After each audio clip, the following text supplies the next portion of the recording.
Break के बारे में फिर आपका स्वागत है। आप देख रहे हैं हमारी खास पेशकश। हम इस्तकबाल करते हैं अपने दोनों मेहमानों का। हमारे साथ वंचित अघाड़ी से राजेंद्र पटोड़े हैं, इस वक्त मौजूद हैं, और वसीम आर खान है जो बीजेपी माइनॉरिटी मोर्चा के प्रेसिडेंट हैं। मुंबई से हमारे साथ दोनों मेहमान जुड़ रहे हैं। आप दोनों का बहुत बहुत इस्तकबाल है।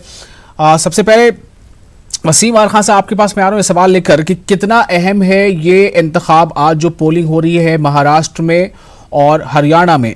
महाराष्ट्र के ताल्लुक से आपसे बात करना चाहता हूं कि महाराष्ट्र असेंबली इलेक्शन में कितनी उम्मीद आपको है कि इस इलेक्शन को बीजेपी और शिवसेना जो अलायंस है एक बार फिर जीत लेगी?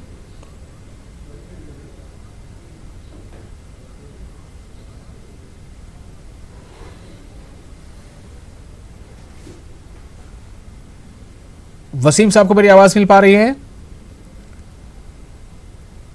वसीम आर खान साहब को मेरी आवाज मिल पा रही है? किए हुए काम पर पूरा भरोसा है। जिस तरह से पिछले 5 साल में हमारे मुख्यमंत्री श्री देवेंद्र फडणवीस जी ने इस महाराष्ट्र की जनता के लिए काम किया, महाराष्ट्र के लिए काम किया, हर क्षेत्र में काम किया। हाँ जी जी जी देखिए, हमें अपने काम पर हाँ जी बिल्कुल मिल पा रही है। जिस तरह से पिछले 5 साल हमने महाराष्ट्र के लिए काम किया है, हमें अपने काम पर भरोसा है कि इस बार भी महाराष्ट्र की जनता हमें चुनकर देगी और बहुत बड़े अंतर से हम जीत दर्ज करेंगे पूरे महाराष्ट्र में। देखिए, हमारे ऑपोजिशन जो ऑपोजिशन में है उनका कोई नामो निशान नहीं है, उनके पास कोई लीडरशिप नहीं है, कोई लीडर नहीं है, क्योंकि उन्होंने जिस तरह से 15 साल छला है इस महाराष्ट्र की जनता को, वो उजागर हो गया है। हमने 2014 से 2019 तक जिस तरह से सरकार चलाई है, लोग हमारी सरकार से मुतासिर हैं, लोग हमारी सरकार के कामों से मुतमईन हैं। इसलिए हमें अपने काम पर भरोसा है। जिस तरह से हम लोग 2014 में केंद्र में आदरणीय मोदी जी के नाम से चुनाव जीता था और महाराष्ट्र में देवेंद्र फडणवीस जी के इस इलेक्शन में दिखाएगी, ऐसा मैं मानता हूँ। सर, क्या लगता है इसमें किसका पल्ला भारी रहेगा? 24 तारीख तक किसका पल्ला भारी होगा वो दिखाई देगा। फिर भी किस तरह का अंदाज है आपका, क्योंकि आपने बहुत घूमे हैं? हम लोग ने करीब 800 मीटिंग्स जो है वो पूरी की है, और जहाँ जहाँ की रिपोर्ट्स है वहाँ की रिपोर्ट्स में मैं समझता हूँ कि पॉजिटिवनेस है। तो हम लोग उम्मीद करते हैं कि अच्छा रिजल्ट आएगा। सर, टक्कर लड़ाई किससे हो रही है? कांग्रेस एनसीपी का क्या रहेगा?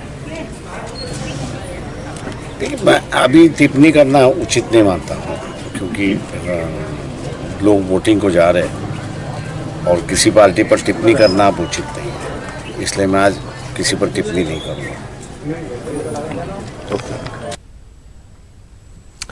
वंचित बहुजन अघाड़ी के नेता प्रकाश आंबेडकर इस वक्त आप सुन रहे थे उन्हें सीधे तौर पर। बहुत बड़ा एक जो कह सकते हैं कि इंतखाबी एक हलचल थी महाराष्ट्र इलेक्शन से ऐन कबल वंचित बहुजन अघाड़ी और एमआईएम का जो इत्तेहाद खत्म हुआ। हम अभी वसीम आर खान साहब से बातचीत कर रहे थे।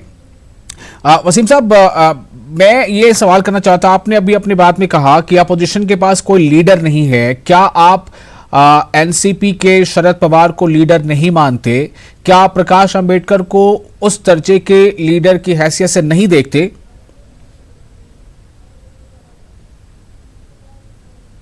उनकी सेहत को देखते हुए आज एनसीपी और कांग्रेस के लोग उनको मजबूरी में उनको प्रचार के लिए ला रहे हैं।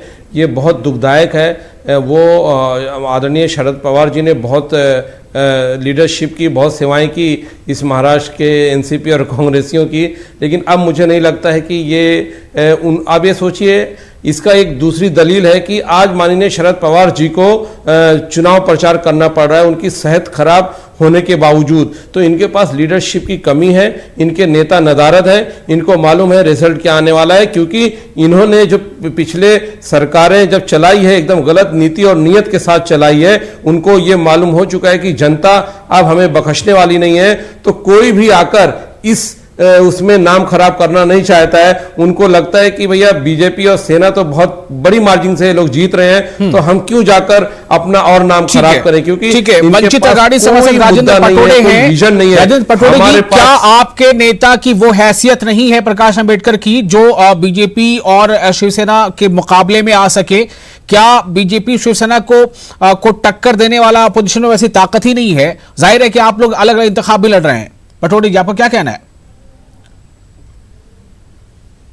हम वाहिद अकेली ऐसी पार्टी है कि जो अपने बूते पे लड़ रही है। 257 सीटों पे हम लोग लड़ रहे हैं और इस महाराष्ट्र में हम अकेले ही ऐसी पार्टी है जो खुलेआम इस भाजपा को और राष्ट्रीय स्वयंसेवक संघ को चैलेंज करते हैं।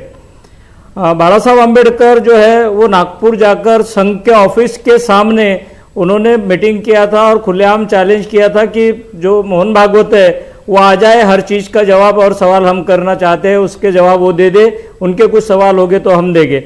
रहा दूसरा सवाल अपोजिशन का, तो हम लोग अगर अलग लड़ रहे हैं इसका मतलब ये नहीं, जमहूरियत में हर पार्टी को ये हक है कि वो अपने लिए नुमाइंदे खड़े करे, वो इलेक्शन को कॉन्टेस्ट करे।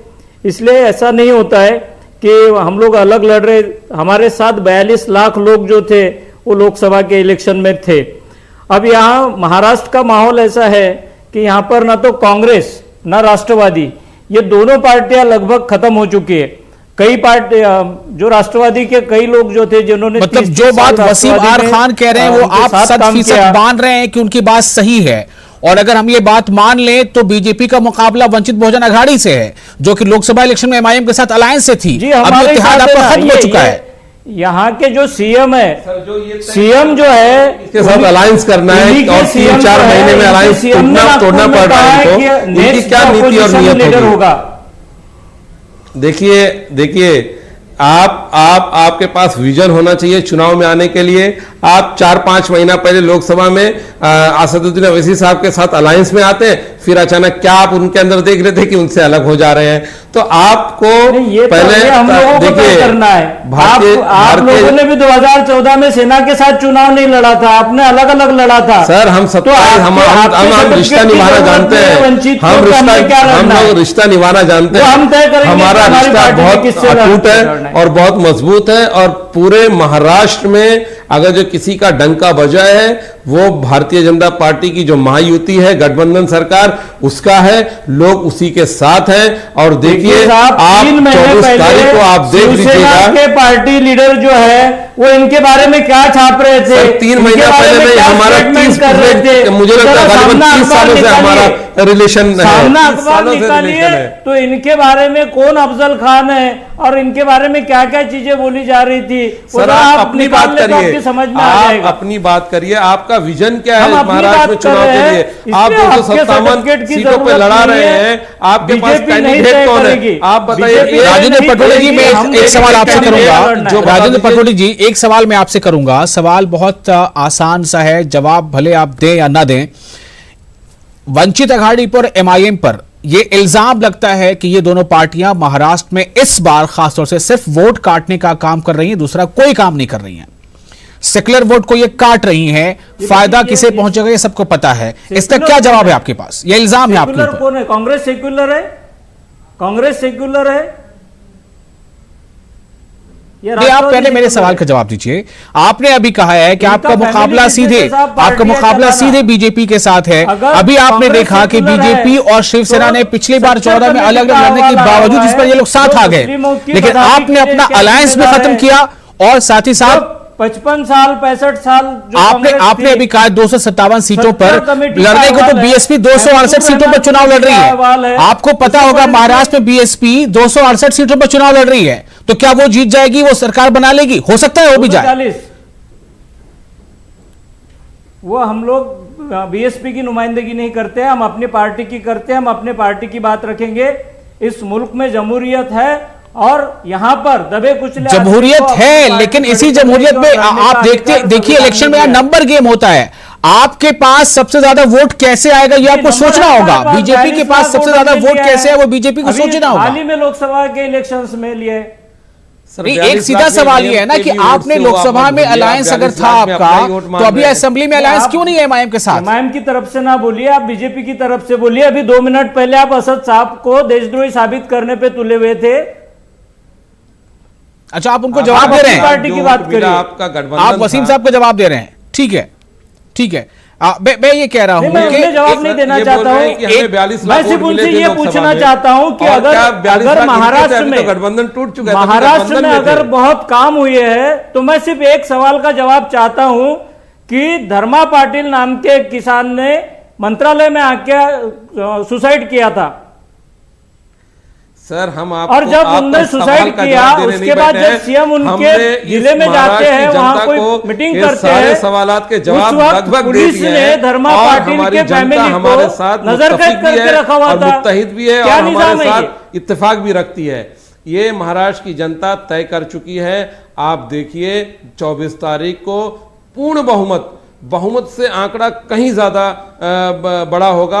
आप ये देख लीजिए, 2-3 दिन है, ठीक है, आप अपने आप गलतफहमी में जी लीजिए और देखिए इलेक्शन जीतने के लिए या इलेक्शन लड़ने के लिए। और मैं आपको रोकना चाहूंगा थोड़ी देर के लिए। इस वक्त एक ब्रेकिंग न्यूज आ रही है मुंब्रा से। मुंब्रा में 2 पार्टियों के कारकुन आपस में भिड़ गए हैं। पुलिस ने एक कारकुन को हिरासत में लिया है। ब्रेकिंग न्यूज मुंब्रा से।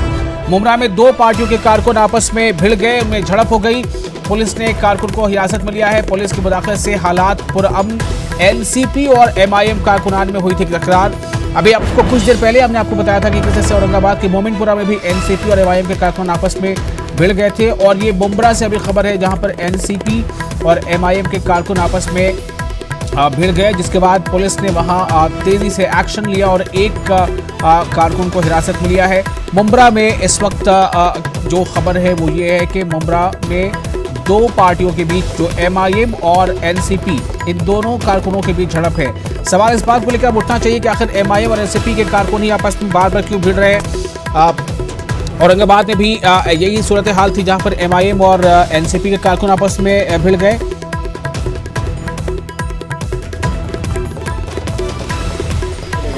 मैं वोट दे के बाहर आया, मुझे मेरा भाई जो वोट दे के बाहर आ रहा था, मैं उसका इंतजार कर रहा था। शाहरुख सैयद, इमरान हकीम, इन लोग आके वहाँ पे दादागिरी करके चिल्ला पुकार करने लगे हम लोग को। मुन्ना साहिल आया, हम लोग ने उन लोग को यहाँ तक पर्ची दिखाई, देखो हम लोग यहाँ वोट डालने के लिए आए हुए। तो हम लोग को गाली गलौज करने लगे और सीधा मारने लगे। ये इमरान हकीम, मुन्ना साहिल और ये शाहरुख, ये लोग हम लोग को मारने लगे और मुझे को इतना मारे कि उसके मुंह से खून निकलने लगा। अटेम्प्ट टू मर्डर किए उन लोगों ने। पीछे सलिया थी इतनी बड़ी, वो तो ठीक है हम लोग ने पकड़ लिया तो कुछ हुआ नहीं, अल्लाह का शुक्र है कि कुछ हुआ नहीं उसको। लेकिन उन लोग ने ऐसा धक्का दिया कि मतलब मार दिए थे उसको। इस तरह की हरकत कर रही है, गुंडागर्दी कर रहे हैं यहाँ पर। हम लोग वोट नहीं डाल सकते क्या? वहाँ पर कुछ लोग थे जो वोट डालने के लिए आए, तो हम लोग को बचाने के लिए आ रहे थे वहाँ पर, तो उन लोग को मारा गया। वहाँ पर पुलिस वाले वहाँ मौजूद थे, गन लेके खड़े थे, लेकिन उन लोग छुड़ाने नहीं आए। उल्टा हम लोग आके बोल रहे कि यहाँ से दूर हो जाओ, यहाँ पे तमाशा मत करो बोले। ये ऐसी हरकतें कर रही है। तो ये आपने मुंब्रा से ये अभी आपने खबर देखी और आपने ये बयान सुना कि जैसे मुंब्रा में एनसीपी और एमआईएम के कारकुन आपस में भिड़ गए हैं। और आपको बता दें कि चूंकि ये जमहूरियत का एक त्यौहार माना जाता है और इसमें छोटे बड़े तमाम हर तबके, हर उम्र के लोग पहुंचते हैं, जिनकी भी उम्र वोट देने की हो जाती है, वैसे वोटर वो पहुंचते हैं।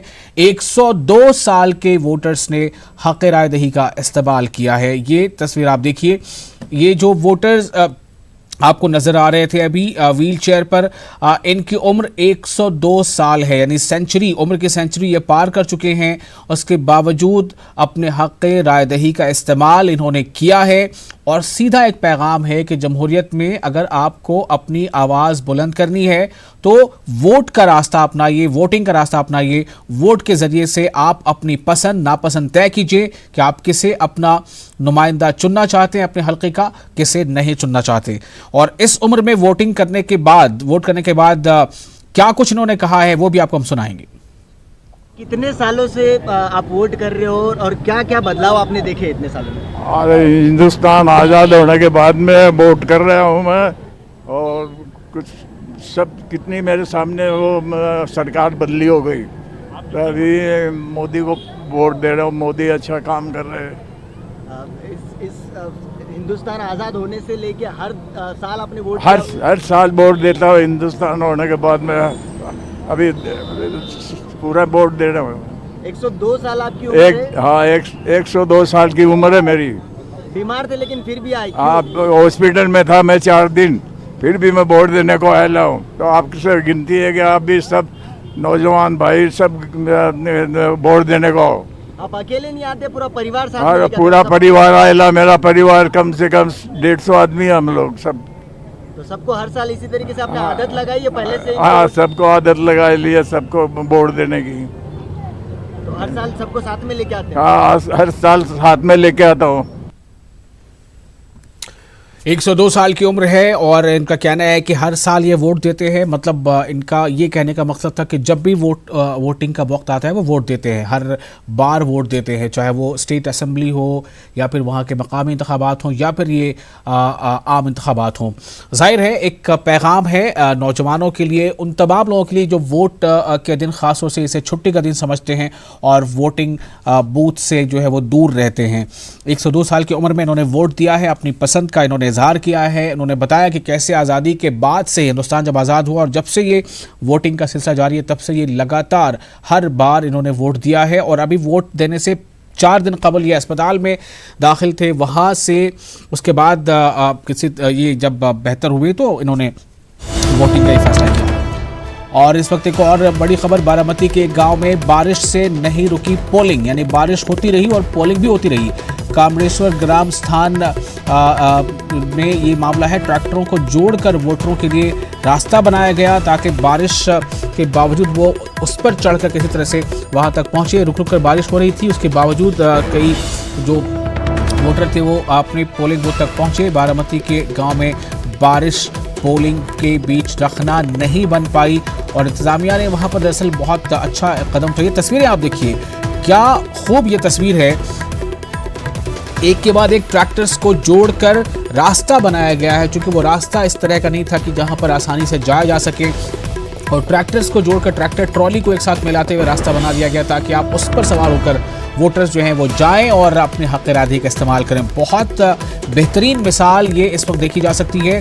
हर उस शख्स के लिए है जिसके ज़बान पर तो बहुत सारी बातें होती हैं, वो शिकायतों का अंबार होता है, लेकिन जब बारी आती है कि आप अपनी पसंद नापसंद आप तय कीजिए, आप वोट दीजिए, आप अपनी पसंद के उम्मीदवार तय कीजिए, लेकिन कुछ लोग इससे दूर रहते हैं, जबकि बहुत बड़ी तादाद ऐसी होती है जो हमेशा एक मिसाल कायम करती है। अभी आपने देखा 102 साल की उम्र में एक बुजुर्ग ने वोट डाला और किस तरह ये बारामती में ये ट्रैक्टर ट्रॉली को एक के साथ एक मिलाकर रास्ता बनाया गया ताकि ट्रॉली पर सवार होकर वोटर्स पहुंच सकें वोटिंग बूथ तक।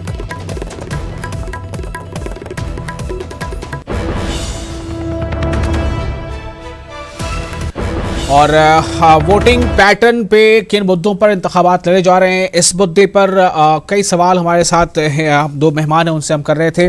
वंचित अघाड़ी से राजेंद्र पटोड़े हैं और वसीम आर खान हैं बीजेपी से, जो मुंबई माइनॉरिटी मोर्चा के प्रेसिडेंट हैं। वसीम साहब, एक सवाल आपसे है, बीजेपी मुसलमानों को टिकट नहीं देती, ये एक आम सोच बन गई है और बनी हुई है। इस बार भी ऐसा ही कुछ होता नजर आया है, इस पर क्या कहेंगे आप?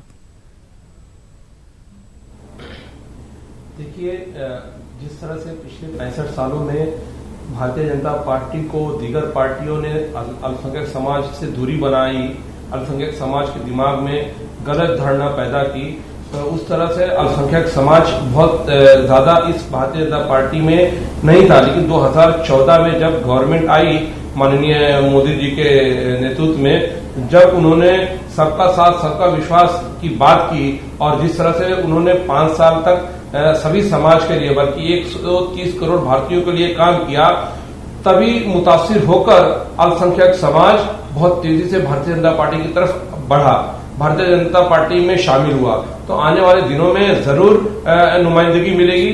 देखिए, अगर जो हमारे यहाँ भेदभाव ठीक है, मतलब तो ये है कि नुमाइंदगी देने की जहां तक बात है, नुमाइंदगी देने की, आप ही की बात को दोहरा रहा हूं, प्लीज सुन लीजिए। नुमाइंदगी देने की जहां तक बात है, उसमें अभी सबका साथ वाला फॉर्मूला फिट नहीं किया जा रहा है। पार्टी का जवाब सैयद शाहनवाज हुसैन साहब नहीं दे रहे होते और मैं महाराष्ट्र में आपके चैनल के माध्यम से भारतीय जनता पार्टी की बात नहीं कह रहा होता। अगर जो भेदभाव होता, भेदभाव नहीं है।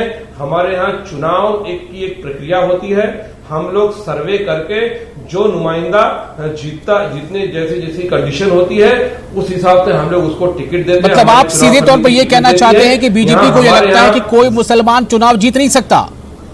आपकी बात का यही मतलब है? बिल्कुल ऐसा नहीं लगता है। आपकी बात का यही मतलब है? ऐसा नहीं लगता है, आपकी बात का यही मतलब है, क्योंकि आपके सर्वे रिपोर्ट में यह बात आई कि कोई मुसलमान कैंडिडेट चुनाव जीतने के लायक नहीं है, लिहाजा टिकट मत दो। यही बात है ना? हमारे यहाँ हिंदू मुसलमान की बात नहीं होती है। तो किसकी बात होती है? आप हिंदू मुसलमान की बात क्यों कर रहे हैं? मैं तो सिर्फ ये कह रहा हूँ कि क्या एक शहरी नहीं है वो हिंदुस्तान का? क्या हिंदुस्तान का वो शहरी नहीं है? आप पार्टी में पोजीशन लेकर बैठे हैं ना, तो आपको चुनाव तो लड़ना चाहिए ना? किसी हिंदू का होना जरूरी है? नहीं, आपको चुनाव तो लड़ना चाहिए ना? बिल्कुल लड़ेंगे। आप जमहूरियत में सबसे बड़ा हक यही है। 2000 अभी जमहूरियत में सबसे बड़ा हक यही है। जब हमारे जो नगर निगम चुनाव हुए थे उसमें हमारी पार्टी ने 502 टिकट दिए। अभी सर मैं वही आपसे पूछ रहा हूं कि क्या 167 आपकी पार्टी ने 167 सीटों पर बीजेपी के सिंबल से लोग चुनाव लड़ रहे हैं। इन 167 में क्या 7, 8, 10 या एक भी उस लायक नहीं था? आप में इतनी ना अहलियत है? क्या आप में भी अहलियत नहीं थी कि आपको सीट दी जा सके, आपको टिकट दिया जा सके?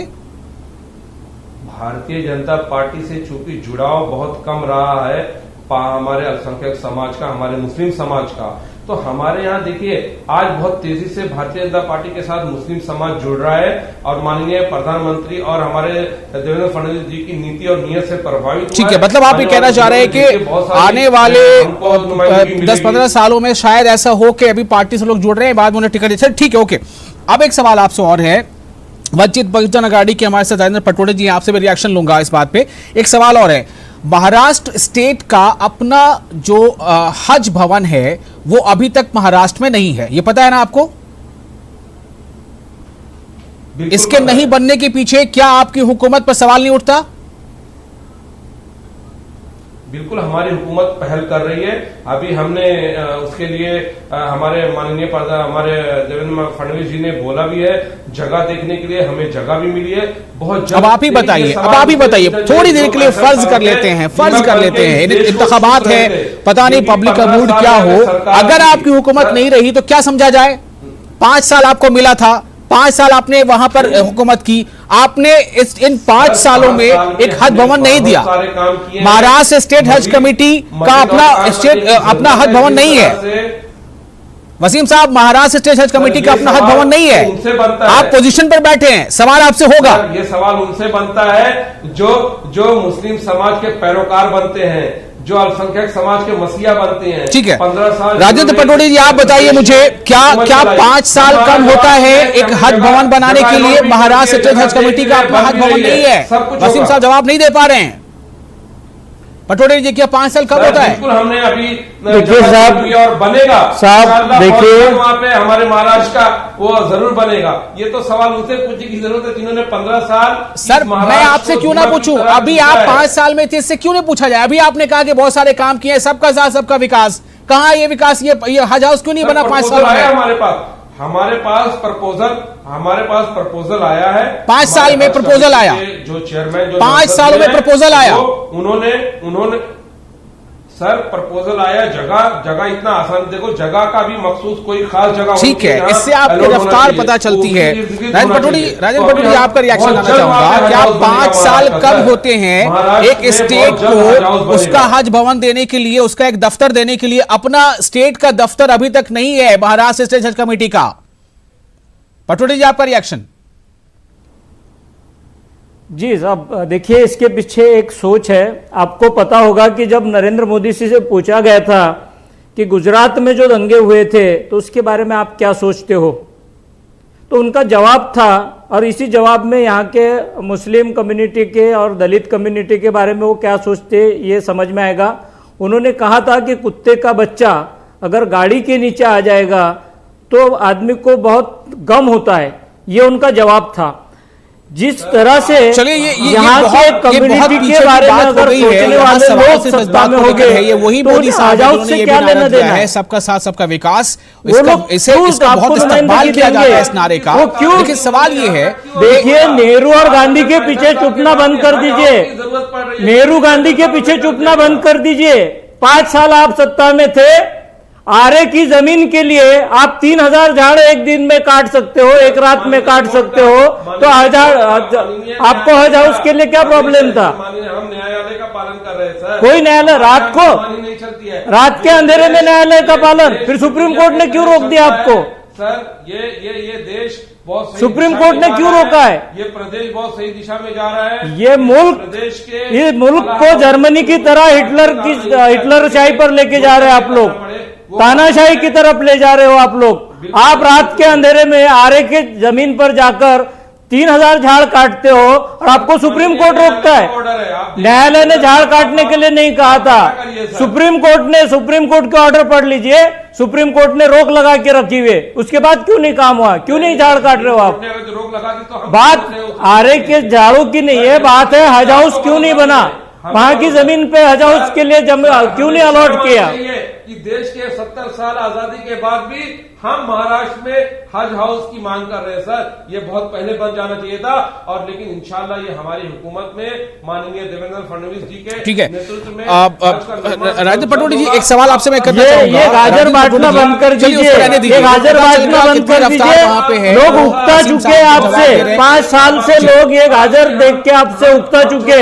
सहूलत मांग रहे हैं सर जी। आज हमारे घरों में हमने राजेंद्र पटोले जी, एक सवाल आपका है, वंचित बहुजन आघाड़ी और एमआईएम का इत्तेहाद, बार बार ये सवाल आएगा। बहुत ज्यादा इस बात की वकालत की गई थी कि ये दो लोग आपस में मिल जाएंगे तो पूरी कम्युनिटी और एक सियासत महाराष्ट्र की बदल सकती है। ये इत्तेहाद टूट क्यों गया? प्लीज इसका जवाब दीजिए। 4 महीने में जी, इसका जवाब तो इम्तियाज जलील साहब ही देंगे, क्योंकि उन्होंने ही अनाउंस किया था कि हमारा इत्तेहाद जो है अब नहीं होगा। हमने अपनी तरफ से ये इत्तेहाद को नहीं तोड़ा है, हमारी तरफ से ये पहल नहीं हुई है।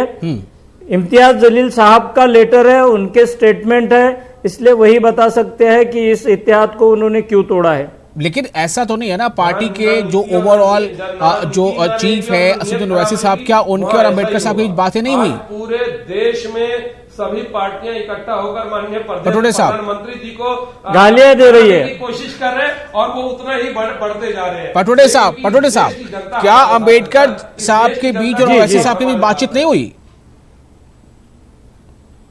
जी, बात हुई थी, बात तो उन्हीं दोनों के बीच हुई थी। पहले जब लोकसभा के इंतखाबात जब हुए थे, उस वक्त भी बात दोनों में ही हुई थी, और उसके बाद की बात भी दोनों में हुई थी। लेकिन असद साहब और अंबेडकर साहब की जो बातचीत हुई थी, उसमें से ये अलायंस बनने की तरफ जा रहा था। उसी वक्त इम्तियाज जलील साहब का स्टेटमेंट आया, उन्होंने एक प्रेस नोट जारी किया और उसमें उन्होंने ये बताया कि अब हमारा इत्तेहाद नहीं हो सकता है, हम सेपरेटली लड़ेंगे। जो दो पार्टियां इत्तेहाद नहीं कर सकती सर, वो देश जी। के प्रदेश। तो पाटिल साहब, पटोले साहब, एक सवाल ये भी होता है, क्या आपको लगता है, चूंकि आप पार्टी के तर्जुमान हैं, you are spokesperson of Vanchit Bahujan Aghadi, मेरा सवाल ये है कि क्या आपको लग रहा है कि अगर ये इत्तेहाद के साथ आप इलेक्शन में जाते तो कुछ ज्यादा बेहतर आप नतीजा पा सकते थे? देखिए, इलेक्शंस में जो है वो ये होता तो ऐसे होता, इस तरह के कोई इक्वेशन नहीं होते। इलेक्शंस जो है वो जो हाली वाकयात होते हैं उन्हीं पे लड़े जाते हैं। और अभी मामला ये है कि यहाँ पर कांग्रेस जो है वो कांग्रेस पूरी तरह से खत्म हो चुकी है। उनके नेशनल प्रेसिडेंट जो है राहुल गांधी, वो नेशनल प्रेसिडेंट नहीं रहना चाहते। महाराष्ट्र में सोनिया जी आके वो इलेक्शन में उनका प्रचार नहीं कर रही है। और पवार साहब जो है, पवार साहब ने तो पूरी प्राइवेट लिमिटेड बना के रखी है राष्ट्रवादी कांग्रेस, वो हो गए, उनकी बेटी हो गई, उनका भतीजा हो गया, अब उनके नाती पोती भी राजनीति में आ गई है। और जिन लोगों ने 30 साल उनके साथ सत्ता में काम किया था, बहुत स्कूल कॉलेजेस शुगर फैक्ट्रीज लिए है, वो लोग अभी इनके साथ बीजेपी में चले गए, जिनको ये गालियां दे रहे थे कल तक कि ये बहुत भ्रष्टाचारी लोग हैं। ये मोदी जी की जादू का कमाल है कि जो जी मोदी जी की आज मोदी जी की नीति और नियत से प्रभावित होकर मोदी के साथ हो रहे हैं। हाँ, पेट में दर्द क्यों हो रहा है सर? चित्रा वाघ जो है, चित्रा वाघ जी ने शरद पवार जी से मिलके ये कहा था कि उनके हस्बैंड के खिलाफ ईडी की या फिर आईटी की इंक्वायरी हो सकती है, इसलिए वो छोड़ के गए हैं। और सभी लोग, चलिए ठीक है, सभी लोग ये चीज मानते हैं कि उंगली उठाने का या इल्जाम तराशी का सिलसिला तो खैर जारी रहेगा। फिलहाल एक छोटा सा ब्रेक लेंगे हम यहाँ पर, आप दोनों मेहमान हमारे साथ बने रहें और ब्रेक के बाद हम महाराष्ट्र और हरियाणा में पल पल के जो अपडेट्स हैं आपसे शेयर करते रहेंगे। ब्रेक।